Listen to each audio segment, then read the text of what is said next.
Hi, in this one we'll see how you can use the edit mode on Ruttl. With edit mode, you can change the title. For example,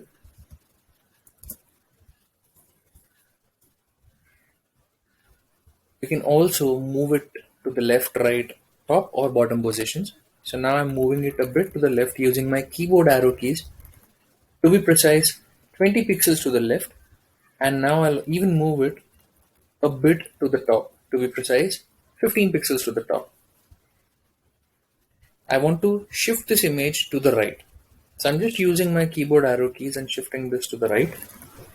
I also want to ensure that this subtext over here is moved a little bit to the top. Now, I also want to change an image which is present over here. So I click on the image, go to replace image and photo library. I'll click on people, use this image, adjust the zoom level.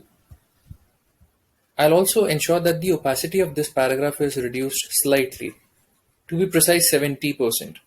And now I'll hit save changes. It says changes have been saved successfully. Now, how do you view all these changes?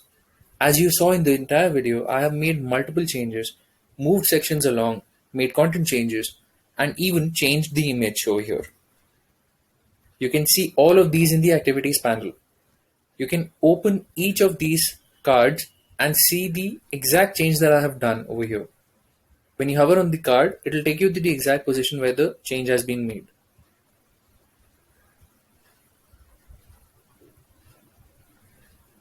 You can even copy text. So for example, if I copy text, it gives me a confirmation. Your developer could directly use this and paste into live website files. That's quite simple, right? This is how you can use edit mode in Ruttl. You can even make more edits on Ruttl. Feel free to let us know if you have any suggestions or recommendation in the edit mode. Thanks, and we'll see you in the next one.